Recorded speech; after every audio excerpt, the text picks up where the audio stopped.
So it's also disappointing to hear from the top official of the country na hindi daw i-abolish ang NTF-ELCA kahit dalawang UN Special Rapporteur na po ang nagsabi na dapat i-abolish na ito. Confirmation na ginawa ito ng US. May I ask for suspension, Mr. Speaker? So ayan mga kabanat, dismaya na naman itong si Raul Manuel Marcos kay President Bongbong Marcos dahil daw kahit daw dalawa na, no, dalawang US rapporteur, UN rapporteur na nagsalita na dapat daw i-abolish itong NTF-ELCA. Itong part na ito ang mga kabanat, yung kanyang pagtatanong sa budget, no, kasi nagkakaroon ng deliberation sa budget sa House, no. Itong portion na ito ay budget ng NSA, itong National Security Agency, no. Patungkol sa budget, at ngayon binakbakan na naman ni alam niyo mga word na ginagamit ni Manuel Raul kapag pinanood mo, mapipikon ka talaga eh. Kasi yung mga word na ginagamit niya, tapos kinote niya pa na yung mga pulis daw, ang mga pulis daw, yun ang number 1 na nagre-red tag. Kasi mayroon pulis na naglabas ng statement, at totoo naman talaga. Ako, agree ako dun sa statement ng isang pulis o isang general o ano pa ba, basta sa part ng gobyerno. Kasi sinabi niya ang gobyerno daw, yun ang pasimuno sa red tagging, no? Sabi niya, kinote siya daw, no? Kasi ng isang nagsalita sa part din ng gobyerno na itong si Manuel Raul, concern sa mga member ng NTF-ELCA. Kaya totoo naman talaga na kasi itong si Raul parang gusto niya talagang i-abolish itong NTF-ELCA. Kaso nanindigan naman ang ating Pangulo na hindi talaga niya i-abolish ito. At yun nga ang sinabi ni Raul kanina na nadismaya siya doon sa sinabi ng ating Pangulo, no?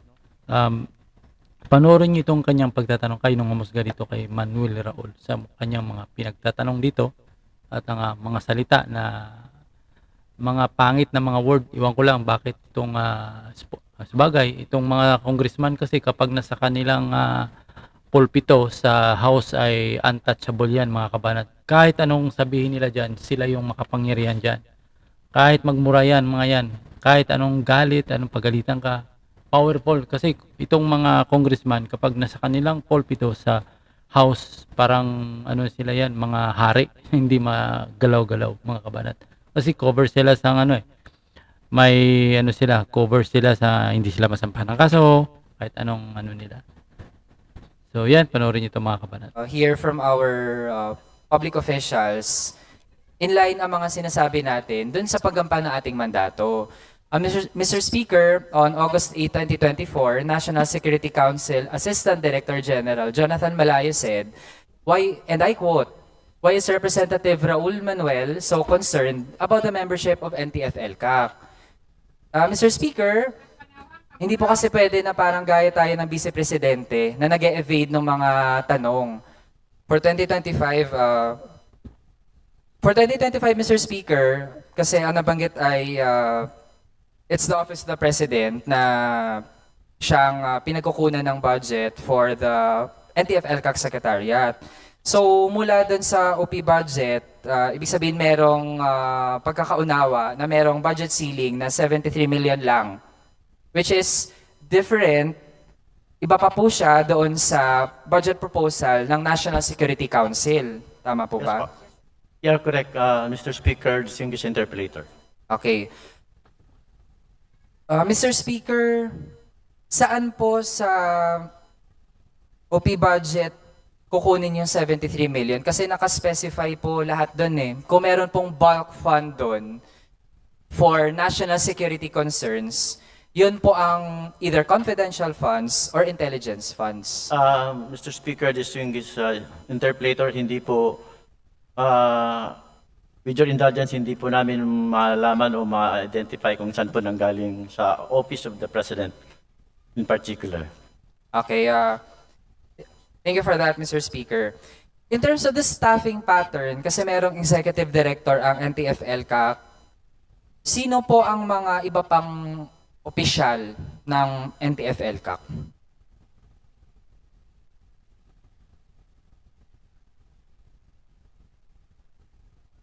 In particular pala Mr. Speaker, since technically may member siya, di ba? President yung chairman, tapos National Security Advisor yung vice chair. Opo. Ang members po niya ay secretaries ng mga agencies. There are about 31 Yes.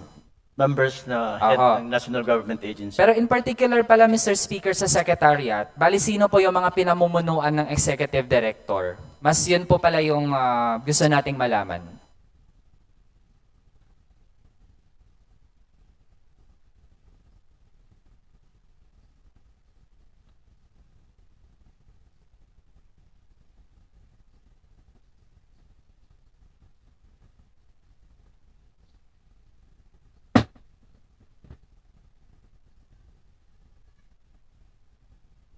Mr. Speaker, distinguished interpolator, 36 po.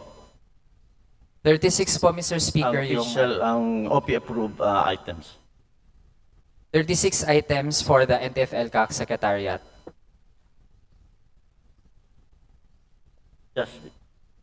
Mr. Speaker, ano po ang structure nun? So, with the Executive Director, ano po ba ang tawag dun sa iba pang mga tao? Mr. Dun sa Speaker, 36 na yun? distinguished interpolator, after the Executive Director, meron po tayong Executive Director, Executive Assistant, meron ding Executive Assistant 3, Executive Assistant 2, meron pong Senior Administrative Assistant, at meron din pong Private Secretary 1. Mr. Speaker, magkano po ang sahod para sa Executive Director?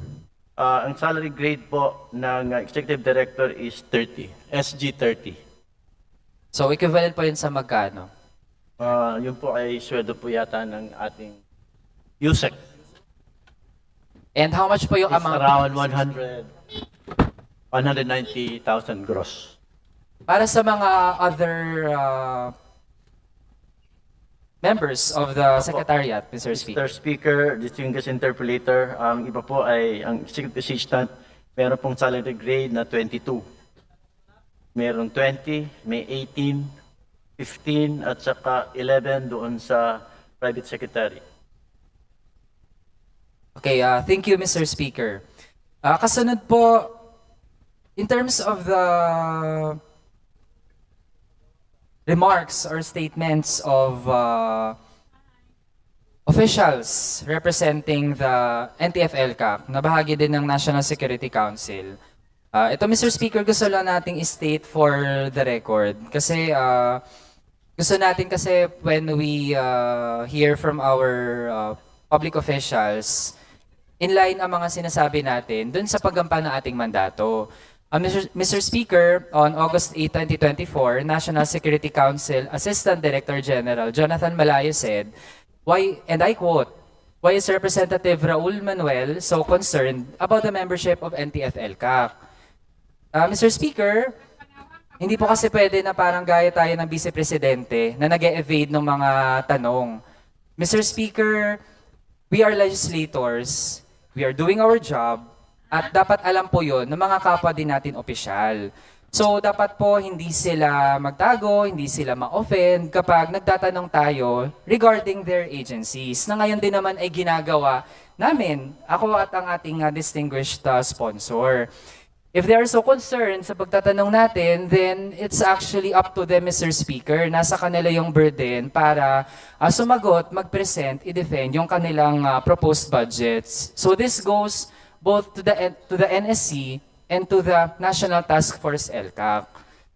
Mr. Speaker, yun lang for the record, no? Kasi hindi natin talaga tinotolerate yung ganon. Hindi nga natin yan hinahayaan for the Vice President, hindi din natin yan hahayaan for the NTF-ELCAC. Mr. Speaker, question lang, whenever officials or representatives of the NTF-ELCAC make statements, ano po ba yun, on their own volition or kinoconsult po ba nila yan sa kanilang secretariat? Ano po ang proseso bago naglalabas ng mga pronouncements or statements ang mga opisyal ng NSC or NTF-ELCAC? Mr. Speaker, distinguished interpolator, the pronouncement and statement of the officials of the NTF-ELCAC, for as long as it is aligned with the mandate of the office, that is an official position of the office.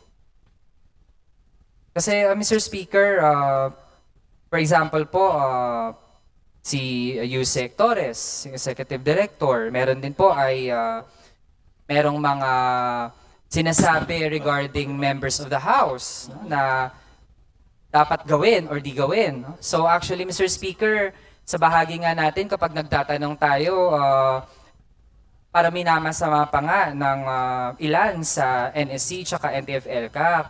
Kaya we find it contradicting na sa bahagi nila, magdidikta sila sa atin kung ano yung mga dapat nating gawin o hindi gawin.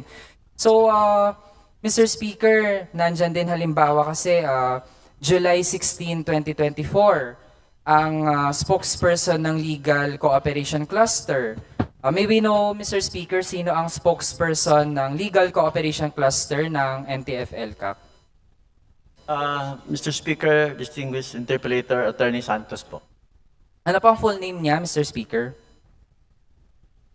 Attorney Clifford Santos po, Mr. Speaker. Okay, siya din po ba iisa dun sa 36 na nabanggit kanina na mga bahagi po ng staffing ng NTF-ELCAC Secretariat? He is a lawyer of the Office of the Solicitor General, Mr. Speaker. Part po siya ng Legal Cooperation Cluster. So, Mr. Speaker, ibig sabihin, sinasahuran din siya ng taong bayan. Tama po ba? Yes po, sa office ng OSG. At magkano po ang sahod niya, Mr. Speaker? Hindi po namin alam, Mr. Speaker, distinguished interpolator, dahil ang OSG, hindi po siya empleyado po, with your indulgence, ng NTF-ELCAC. Nonetheless, Mr. Speaker, sa access din naman nila sa iba't ibang pondo, intelligence funds, confidential funds, supposedly, kung bahagi yon ng staffing nila, namomonitor din nila. Pero hindi ko na po ibebelabor. Kaya po natin gustong alamin ito, Mr. Speaker, kasi, again, sumasahod tayo mula sa mga kababayan natin. Pero, ang gusto kong i-cite, Mr. Speaker, kasi on July 16, 2024, na-quote po kasi siya na may mga allegations against members of the House. And maliban, Mr. Speaker, sa OVP, ito lang talaga yung natatanging mga agencies na ganito ka-abrasive sa mga kapwa public officials.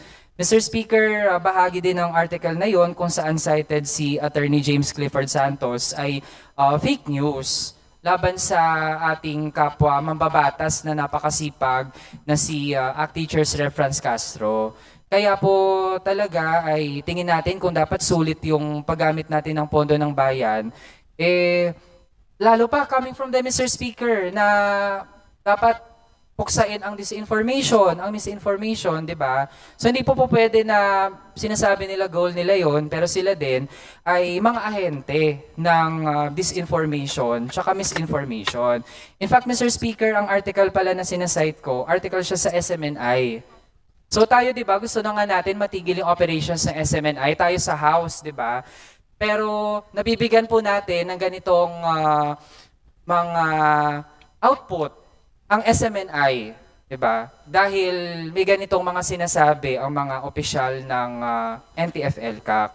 So, huling topic, Mr. Speaker, before my time ends, ay By the way, Mr. Speaker, distinguished interpolator, just to have a complete identification of the good lawyer, we are willing to submit the record that will indicate the salary grade and all other, in the interest of transparency, to your office, Mr. Speaker, distinguished interpolator. Okay, thank you for that sa ating sponsor. We welcome that, Mr. Speaker. Huli po, Mr. Speaker, kaugnay ng NTF-ELCAC mismo as a task force. We've come to a point, Mr. Speaker, na meron ng even voices, no? Legitimate voices from the international community na naniniwala na dapat na rin naman talagang i-disband na ang NTF-ELCAC. Kasi ano ba naman ang composition niyan? Mga government agencies din naman. Kung mahusay na nakakapamuno ang mga top officials to coordinate for a certain function, hindi na po kailangan ng isang task force na almost all agencies ng executive branch, Mr. Speaker, ay miyembro niya. And for it to say that it is achieving its objective, pero recently, Mr. Speaker, ay nagdagdag pa ng mga miyembro. DMW, DOST, pati CHED. So akala ba natin, Mr. Speaker, parating na tayo dun sa end ng kung ano man yung gustong i-end, di ba, ng NTF-ELCAC. Pero ngayon, nagpapalawak pa ng mga kasapi. Baka dumating tayo sa punto, Mr. Speaker, lahat na ng branches ng executive agency ay miyembro ng NTF-ELCAC. Di ba? Bakit so, hindi? para tayong merong special pa na burokrasya, Mr. Speaker. So, it's also disappointing to hear from the top official of the country na hindi daw i-abolish ang NTF-ELCAC kahit 2 UN Special Rapporteur na po ang nagsabi na dapat i-abolish na ito. At ang justification po, hindi naman daw gobyerno ang namumuno sa red tagging. Mr. Speaker, gusto ko pong ibahagi sa ating sponsor muna na meron pong data na gobyerno po talaga yung namumuno sa red tagging. At in particular, Mr. Speaker, ay ang pulisya, no? Most of the red tagging is done by government or its agents, in particular, city or town police station. Dapat i-abolish na yung mga pulis, no? Kasi yun pala yung ano yung mga kabanat, no? Yun gustong-gusto siguro dapat i-abolish na yung mga kapulisan. Ano kaya ipalit natin diyan, no? Ano kaya ipalit natin? Na ang mga ito din naman ay nagko-coordinate sa NTF-ELCAC. So, pag ganun kasi, Mr. Speaker, nade-debunk yung mismong sinabi ng nakaupong Pangulo na siya ring chair ng NTF-ELCAC. So, ano po ang tugon doon ng sponsor? Mr. Speaker, distinguished interpolator, sinabi na po natin sa isang budget presentation kanina po na hindi po talaga mandato, hindi po practice ng NTF-ELCAC na magsagawa ng any sort of red tagging. Wala po sa vocabulary o dictionary po ng NTF-ELCAC po yan, Mr. Speaker. Maaari pong, kung meron pong nangyayaring ganun po outside of the information of the NTF-ELCAC or the NDC ay the NGC is Kwentang more ano than to? willing Walang kwentang to sponsor to? initiate the investigation Bagay, that matter pangit ang and sagot. then make corrective measures for makorek yung sinasabi nating red tagging. Because for all we know, the national, the NTF-ELCAC is really a genuine platform for reform, for peace reform. For achievement of peace na inaasahan po at inaasahan ng ating presidente, making NTF-ELCAC a platform for convergence of many government agencies in the Tsura ni Raolo. in addressing the root causes of communist insurgency in the country. Mr. Speaker, Can we be wary of the time? We have 2 minutes yeah, left. Mr. Congressman Speaker, thank Navarro. you. Mr. Speaker, bagamat ganun po yung nabagit ng ating sponsor, tingin natin hindi aabot sa punto na, again, gusto ko pong i-reiterate talaga, yung mga UN Special Rapporteur po, when they conduct fact-finding missions or investigations, ang dami pong pwedeng content ng kanilang reports. Pwede po sila nag-comment on NTF-ELCAC. Kasi aside sa NTF-ELCAC, ang daming branches of government, ang daming mga pwede nilang i-check. Pero Mr. Speaker, they had to make a comment about NTF-ELCAC. Kasi, ibig sabihin, Mr. Speaker, hindi bahagi ng best practices all over the world na kapag may problema, dinadaan sa pananakot sa ating mga kababayan. And Mr. Speaker, hindi din tayo madaling magtitiwala na kapag ni-report ay actionan. Kasi nga, kahit sila, hindi po nila inaamin na may maling ginagawa, Mr. Speaker. Kaya Kaya nga yung nare-read tag minsan dumideny din naman yan eh.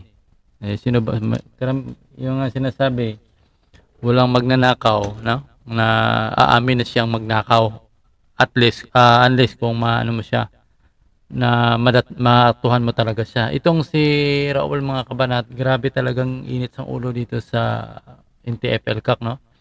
Ginagamit niya pa yung US rapporteur na yun. Bakit? Anong paki mo sa Amerika, no? At anong paki nila sa bansa, no? Ito ang problema eh. Kasi hindi ko magets kung paano niya ba, parang si Raul mga kabana, hindi nakakaintindi sa word na red tagging, no? Iwan ko paano niya kaya ano yan? Paano niya kanya iunawain yan, no? Mahirap hindi mo maintindihan. Ang lamya kasi itong ano mahina Mahina din kasi kukote itong sponsor ano na ito eh. So, alam mo na mga kabanat ng ating video. See you next video. Medyo mahaba na. Ikakat na lang natin yung iba.